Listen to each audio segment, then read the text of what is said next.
Here's the issue with the WNBA, and I'm going to repeat a mantra. It is the most unlikable league and culture in all of sports by far. And I'm talking from the players to some of the ownership, to all the media members, to the podcasters, to those who defend it. It's the most unlikable league in the whole wide world. And this is just another piece of evidence to support that statement. For decades, the WNBA searched for its savior. It was a league haunted by whispers of irrelevance, fighting for every headline, every TV spot, and every dollar. It desperately needed a transcendent star, a figure like Michael Jordan or Tiger Woods, who could single-handedly elevate an entire sport into the cultural mainstream. Then, in 2024, she arrived. Caitlin Clark was supposed to be the answer to all their prayers. A once-in-a-generation talent who filled arenas and shattered television records the moment she arrived.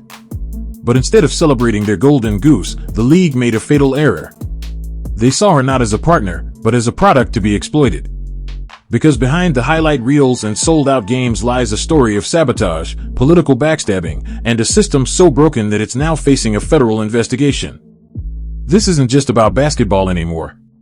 It's about how one rookie superstar turned down a multi-million-dollar escape route, not out of loyalty, but as part of a calculated trap. A trap the WNBA walked right into. And now, they're paying the price as their entire empire threatens to crumble from the inside out. Caitlin Clark's arrival wasn't just a success, it was a cultural phenomenon. The Caitlin Clark effect was immediate and seismic. Before she ever stepped onto a professional court, her name alone was selling out arenas across the country. Teams like the Washington Mystics and the Las Vegas Aces had to move their games against her Indiana Fever from their home courts to massive NBA venues, just to accommodate the tidal wave of thousands of new fans she brought with her. The viewership numbers told an even more staggering story. Her debut game drew 2.1 million viewers, the most for a WNBA game on ESPN in history. Her showdown with rival Angel Reese and the Chicago Sky peaked at over 3 million viewers. To put that in perspective, her games were averaging over 1.8 million viewers, while the rest of the league, without her, struggled to pull in half that. For the first time, the WNBA wasn't just a niche sport tucked away on a secondary channel, it was front-page news, dominating conversations on a global scale. Her jersey became the top-selling jersey in any sport within hours of its release, outselling established superstars in the NFL and NBA. Another reason why Caitlin Clark needs to flee the WNBA. It's a political organization. They're not serious about business. That they don't care about traditional sports fans.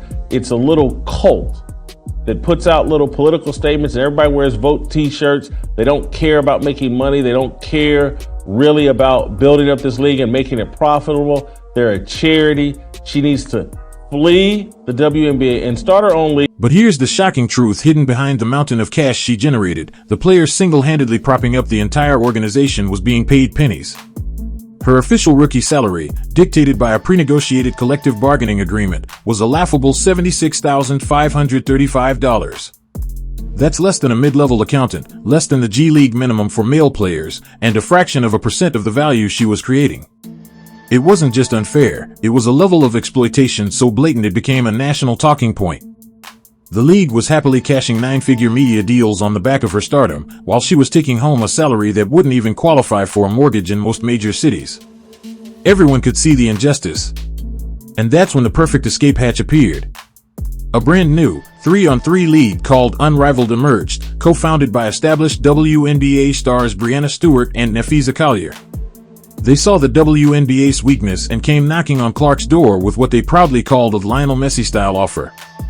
The numbers were staggering, a contract reportedly worth over $1 million for just a few weeks of basketball in the offseason, more than 13 times her entire WNBA salary for a fraction of the work. But the offer was designed to be much more than a paycheck. It included something the WNBA would never dare to give a rookie: equity. An ownership stake in the entire league. It was a chance to build something new, away from the politics, the low pay, and the simmering resentment of the old guard. It represented financial freedom, a seat at the table of power, and a direct path to becoming a league owner, not just a player. The sports world held its breath, assuming the decision was a foregone conclusion. Why would anyone stay in a system that so clearly undervalued them when a golden opportunity for wealth and power was sitting right in front of them? The offer was on the table, the escape was clear, and everyone waited for her to sign.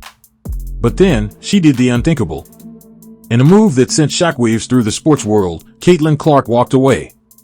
She rejected the multi-million-dollar contract, the ownership stake, and the golden parachute. The media scrambled for an explanation, rushing to fill the vacuum of understanding. Pundits claimed she needed more rest after a long college season. Others argued her multi-million-dollar endorsement deals with Nike, Gatorade, and State Farm meant she simply didn't need the extra money. But they all missed the point. Her rejection wasn't about fatigue or finances. It was a declaration of war. By publicly turning down a fortune, Clark transformed a simple contract negotiation into a national spectacle. She was sending a message that was impossible to ignore. The system inside the WNBA was so toxic, so fundamentally broken, that she was willing to sacrifice millions of dollars just to shine an inescapable spotlight on it. This wasn't a passive decision, it was an aggressive, calculated move. It was a weapon. And she had just pulled the trigger. Her shocking decision forced the world to look closer at what was really happening on the court, and the evidence was damning. This wasn't just the typical rough play of a rookie season, it was a targeted campaign of physical aggression that bordered on assault. In her very first season, she was hit with a shocking number of flagrant fouls. The attacks were blatant and often away from the ball. She was blindsided by a cheap shot from Chicago Sky's Chindy Carter, who called her a BH before shoving her to the floor. Days later, Angel Reese celebrated after hitting Clark in the head on a layup attempt. She was hip-checked to the ground by Kennedy Carter in another unprovoked attack. The injuries began to pile up, forcing her to miss 10 crucial games. The abuse became so blatant that even her competitors started speaking out, breaking the unspoken code of silence. Phoenix Mercury guard Sophie Cunningham stated it plainly, the star player of the league is not being protected. The silence from the WNBA's front office was deafening. The fines handed out were laughably small, seen by the public as a weak slap on the wrist that did nothing to deter the behavior. This systemic inaction gave credibility to a terrifying claim from a former White House staffer, Sean Mullen, who publicly called for a federal investigation into the WNBA for creating a textbook hostile work environment. Suddenly, this was no longer a sports debate. It was a potential legal crisis.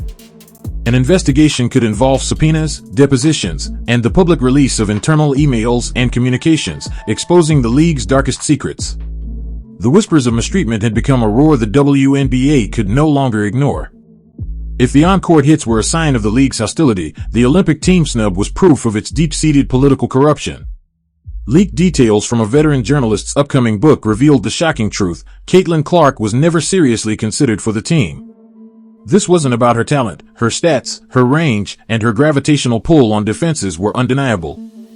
The decision, it was reported, was rigged from the start. Her roster spot was allegedly sacrificed as a farewell gift to Diana Taurasi, a legend of the game, but a player long past her prime who had publicly made dismissive comments about Clark's transition to the pros. The officials were allegedly terrified that Clark's immense popularity would overshadow the established veterans. They feared a public relations nightmare if she made the team but didn't get enough playing time. So, rather than manage the egos of their veteran players, they chose to keep the biggest star in women's basketball off the roster entirely. They didn't snub her because she was a liability, they snubbed her because her stardom was a threat to the old guard's control. When Clark was told the news, her response wasn't anger or defeat. It was a chilling promise. She looked her coach in the eyes and said, "They woke a monster." That wasn't just a moment of defiance. It was a prophecy. The monster they woke didn't take long to show its teeth. While Clark was sidelined with injuries sustained from the relentless on-court attacks, the league's fragile facade of success completely crumbled. The hard data told a story that no amount of PR spin could erase. During the 10 games she missed, WNBA viewership ratings collapsed by a staggering 55%. The average audience plummeted from her electrifying 1.8 million viewers to a dismal 847,000 without her. It wasn't a dip, it was a free fall off a cliff. It was the kind of collapse that terrifies networks like ESPN and ABC, the very entities pouring hundreds of millions of dollars into the league. It was an alarm bell for sponsors and advertisers who had invested heavily in the Caitlin Clark effect. The numbers laid bare a brutal truth: the WNBA wasn't a league experiencing organic growth. It was one player, a 22-year-old rookie, single-handedly propping up a failing organization. The league needed her more than she ever needed them, and her absence made that painfully, publicly, and humiliatingly clear. This is where her master plan locked into place, connecting all the pieces of the puzzle. Just as the national conversation about her mistreatment and the league's financial dependence on her reached a fever pitch, the WNBA Players Union saw their opening. Empowered by the overwhelming public outcry Clark had generated, the union did something unprecedented and audacious. They announced they were exercising their right to opt out of the Collective Bargaining Agreement, CBA, effectively tearing up a deal that was supposed to keep labor peace until 2027. This was no coincidence, it was a coordinated power play. This was the league's nuclear option. Clark's very public sacrifice, turning down millions and enduring physical attacks, had given the union the ultimate leverage. They could now point to the biggest star in the world and say, if the league is willing to exploit and endanger her, the one carrying all of us, what chance do the rest of us have? Her personal battle became the rallying cry for an entire league of players who were tired of being underpaid, undervalued, and disrespected. In one bold move, the rebellion began. Now, the WNBA is trapped in a crisis of its own making, a perfect storm brewing on 3 different fronts.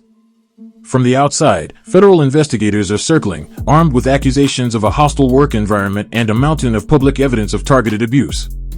A full-blown investigation could unearth years of secrets the league fought to keep buried, potentially leading to massive fines and sanctions. From the inside, the players' union is ready for war, threatening to shut down the entire operation unless their demands for fair pay, better travel conditions, and a share of the revenue they generate are met.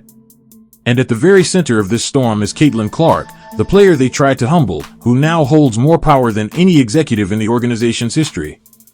Her rejection of that multi-million-dollar offer was the masterstroke.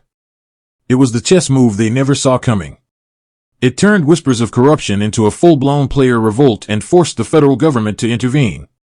The WNBA thought they could control the new star, but in their desperate attempt to protect the old, broken system, they handed her the very tools she needed to dismantle it. The monster they woke isn't just awake, it's now in control. The question is no longer if the league can handle Caitlin Clark.